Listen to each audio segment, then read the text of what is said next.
J'attends d'eux qu'ils clarifient et formalisent leurs demandes à l'égard de la France et de la communauté internationale. Souhaitent-ils notre présence? Ont-ils besoin de nous? Je veux des réponses claires et assumées sur ces questions.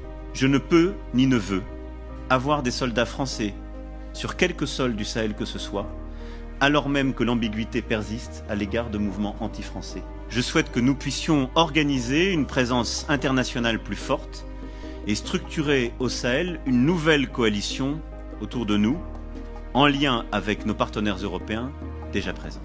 Le président français demande à nos chefs d'État africains francophones de fermer nos bouches.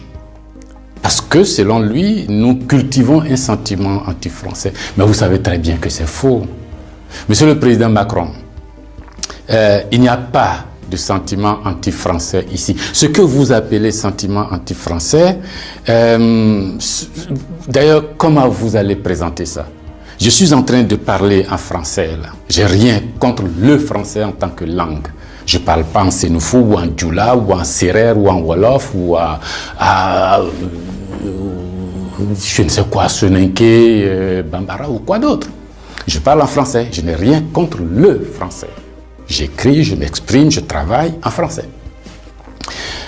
Je n'ai rien contre les Français. Nous n'avons ici en Afrique francophone rien contre les Français. Ils sont nombreux, ils ont des entreprises, ils créent des emplois pour nous, ils payent des impôts. Nous sommes nombreux à travailler avec eux, à travailler pour eux. Ils travaillent souvent pour nous. Nous sommes des amis, nous nous marions, nous vivons ensemble ici comme en France sans aucune animosité. Donc, ce n'est pas un sentiment contre les Français ou contre le Français. Ce que vous appelez sentiment anti-français en réalité, c'est un ras-le-bol, c'est une révolte, c'est un refus de la mainmise de l'État français sur nos autorités et par ricochet sur nos économies, sur nos peuples. C'est ce que nous refusons. Les relations incestueuses entre l'État français et les États africains, c'est ce que nous refusons. Les relations de connivence entre l'État français et les États africains, c'est ce que nous refusons.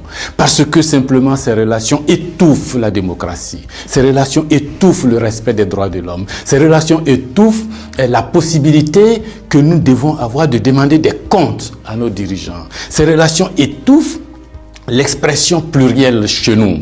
Il n'y a que ce que le président dit parce qu'il est d'accord avec Paris, donc c'est ce que lui dit qui est bon. Monsieur le président, c'est ce qui nous révolte. On a le sentiment que vous êtes complice de nos chefs d'État pour nous brimer. On a le sentiment que les droits de l'homme que vous faites respecter en France, les libertés individuelles que vous faites respecter en France, la déclaration universelle des droits en France, déclaré là-bas par vos ancêtres, Monsieur le Président, on a l'impression que vous considérez que nous, en Afrique, on n'a pas droit à cela. Nous, en Afrique, on n'est pas digne de cela. Nous, en Afrique, on n'est pas suffisamment humain pour avoir les droits humains. C'est ce qui révolte cette jeunesse-là. La conséquence, vous voyez chaque jour de nombreux jeunes essayant d'aller là où les droits sont respectés, là où les libertés sont respectées, là où on a le sentiment qu'ils sont des hommes. C'est ce qu'il faut changer, Monsieur le Président. C'est ce qu'il faut changer. Vous pouvez parler 1000 fois à nos chefs d'État, vous pouvez leur donner des instructions 1000 fois, mais ça ne changera rien dans la tête des populations africaines ici, dans l'esprit des populations africaines ici. L'idée est que nous voulons redevenir des hommes libres. Nos ancêtres ont été vendus comme des marchandises par vos ancêtres. Comme des marchandises. Pendant de 1500 à 1890, c'est par là, comme des marchandises. Nous fermons les yeux là-dessus. Nos parents ont été gouvernés par la décision que vos parents ont prise à Berlin de venir s'accaparer nos territoires, nous-mêmes, nos fleuves, nos rivières, nos matières premières, de prendre possession de nous. Ça a duré près d'un siècle. Fermons les yeux là-dessus. Vos prédécesseurs ont considéré que nos chefs d'État devraient être juste des délégués pour eux, pour nous maintenir ici. Comment on peut avoir le sentiment français quand on descend à l'aéroport d'Abidjan, le boulevard qu'on prend s'appelle Giscard d'Estaing. Le pont qu'on emprunte s'appelle De Gaulle. Et la route qu'on utilise pour aller à l'université s'appelle boulevard Mitterrand. Et puis partout, on a Trèche-la-Plaine, Port-Bouët, Binger. Non!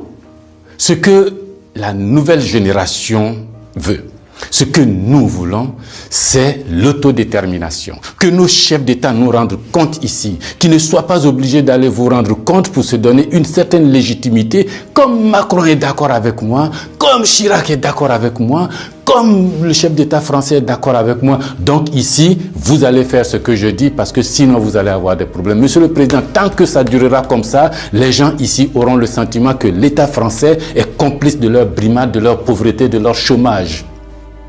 C'est ce que nous voulons changer. C'est ce que nous voulons changer. Renvoyer Kako Noboko, renvoyer Kemi Seba, renvoyer Nathalie Yamb, contester les propos de Salif Keïta ou je ne sais qui d'autre, ça ne changera rien. C'est dans la tête de chacun. Chacun de nous, les gens, ces idées-là ont imbibé notre esprit maintenant. Le désir de liberté, vous devez connaître ça. Vos ancêtres se sont battus pour avoir cette liberté. On fait plusieurs guerres pour jouir de cette liberté. Ce que nous voulons, c'est ça. Liberté de commerce, liberté de nous organiser, nous autodéterminer, faire ce qui est bon pour nous sans nuire à vos intérêts. Mais ça ne vous dit pas de venir nous imposer vos intérêts. Si vous pensez, chers auditeurs, que ce message vaut la peine d'être diffusé et que nous soyons nombreux à nous l'approprier, sans animosité, sans bestialité, mais avec fermeté et conviction, il faut liker, il faut partager. Parce que c'est l'Afrique de demain qui se joue là. Nous ne voulons plus être des marchandises, nous ne voulons plus être sous la tutelle de quelqu'un, nous voulons redevenir des hommes libres.